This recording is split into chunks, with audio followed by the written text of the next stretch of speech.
પૌરાણિક કથાઓ અનુસાર મહાભારત યુદ્ધમાં લાખો યોદ્ધાઓ વીરગતિ પામ્યા હતા. બચનારાઓમાં પાંડવોમાંથી 15 અને કૌરવો તરફથી 3 યોદ્ધાઓ હતા. આ રીતે આ યુદ્ધે સમગ્ર ભારતવર્ષને લગભગ યોદ્ધા વગરનું બનાવી દીધું હતું.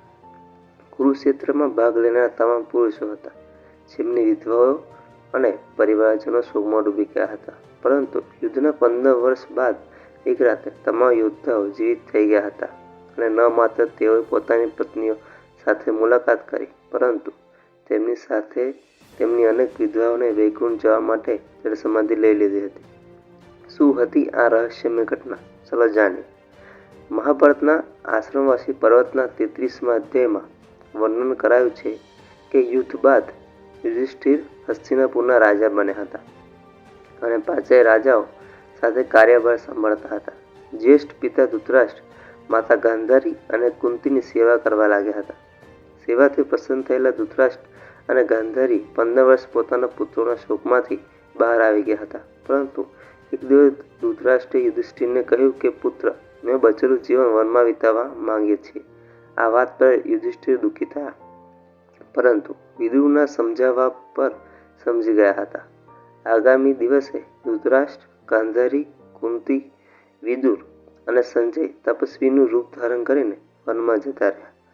હસ્તિનાપુર ખુશ હતું, પરંતુ બીજી તરફ યુદ્ધમાં વિધવા થયેલી સ્ત્રીઓ દુઃખી હતી. તે હંમેશા પ્રતિયુગમાં લડતી રહેતી હતી. થોડા સમય બાદ મહર્ષિ વેદવ્યાસ પાંડવોને મળવા માટે આશ્રમ આવ્યા હતા. પરંતુ અહીં હસ્તિનાપુરમાં લોકોને દુઃખી જોઈને તેઓએ કહ્યું કે તમે લોકો વીરગતિ પ્રાપ્ત થયેલા પરિવારજનો માટે શોક ન કરો. તેઓ સ્વર્ગમાં કે બીજા લોકમાં સુખી છે. વ્યાસની આ વાતથી લોકો પર કોઈ અસર ન પડે, તેથી મહર્ષિ વેદવ્યાસે કહ્યું કે આજે રાતે હું તમને તમારા વીરગતિ પામેલા લોકો સાથે મળાવીશ. ત્યારે ધૃતરાષ્ટ્ર અને ગાંધારીએ યુદ્ધમાં મૃત પુત્રો અને કર્ણને જોવા માટેની ઈચ્છા પ્રગટ કરી. દ્રૌપદીએ પણ કહ્યું કે તે પણ પોતાના પરિવારજનોને જોવા માંગે છે. આ બાદ આશ્રમ ગંગા તટ પર હતો. સૂર્યાસ્ત થયા પહેલા મહર્ષિ વેદવ્યાસ તમામને લઈને ગંગા ઘાટ પર પહોંચ્યા હતા. સૂર્યાસ્ત બાદ તેઓએ પોતાના તપોબળથી મહાભારતમાં માર્યા ગયેલા તમામ યોદ્ધાઓને આહ્વાન કર્યું હતું. તેના બાદ એક એક કરીને તમામ યોદ્ધા ગંગામાંથી બહાર નીકળવા લાગ્યા હતા. થોડીવાર બાદ ભીષ્મ, દ્રોણાચાર્ય, કર્ણ, દુર્યોધન, દુશાસન, અભિમન્યુ, ધૃતરાષ્ટ્રના તમામ પુત્રો, કઠોરકોચ, દ્રૌપદીના 5 પુત્રો, રાજા દ્રુપદ, શકુની, શિખંડી વગેરે ગંગાજળમાંથી બહાર આવ્યા હતા. મહર્ષિ વેદવ્યાસે ધૃતરાષ્ટ્ર અને ગાંધારીને નેત્ર આપ્યા. તમામે પોતાના મૃત પરિવારજનોને જોયા. બધા ખુશ થયા.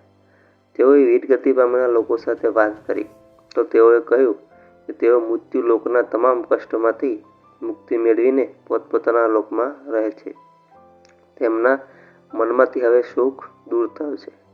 આ બાદ યોદ્ધાઓ જ્યારે પાણીમાં ફરી જવા લાગ્યા અને ગાયબ થવા લાગ્યા, ત્યારે તેમની વિધવા સ્ત્રીઓએ મહર્ષિ વેદવ્યાસને કહ્યું કે તેઓ પણ તેમના પતિ સાથે જવા માંગે છે.